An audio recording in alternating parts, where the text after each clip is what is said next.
أعوذ بالله من الشيطان الرجيم. بسم الله الرحمن الرحيم.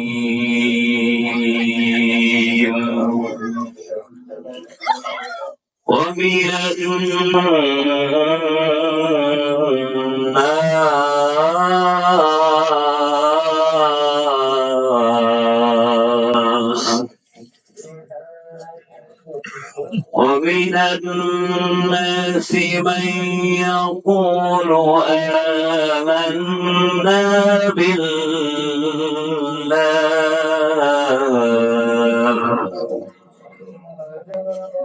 آمنا بالله وباليوم الآخر وما هم بمؤمنين. الله أكبر. وإذا قيل لهم آمنوا كما آمن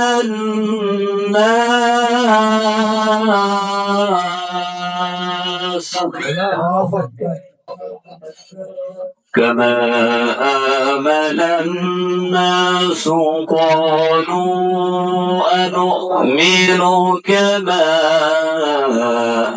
آمن السفهاء.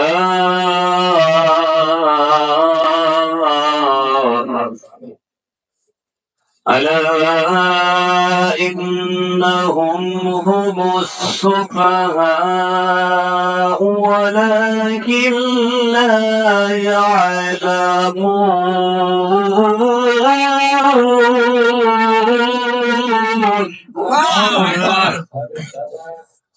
صدقت يا رب العالمين. قال رسول الله صلى الله عليه وسلم عن أنس رضي الله تعالى عنه قال رسول الله صلى الله عليه وسلم لا يؤمن أحدكم حتى أكون أحب إليه من والده وولده والناس أجمعين، أو كما قال عليه الصلاة والسلام. وقال الله تعالى في شأن حبيبه إن الله وملائكته يصلون على النبي يا أيها الذين آمنوا صلوا عليه وسلموا تسليما. জবান ছেড়ে বলুন দরুদ আল্লাহুম্মা সাল্লি আলা সাইয়্যিদিনা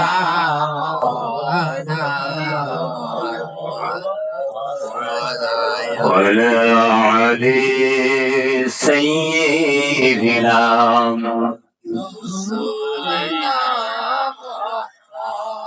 দরুদের সাথে আপনাদের কি সম্পর্ক খারাপ না ভালো? যেভাবে পড়তেছে মনে হচ্ছে যে দরুদের সাথে সম্পর্ক ভালো নেই। আসলে আমরা দরুদের কি ফজিলত উপকারিতা এটাই জানি না।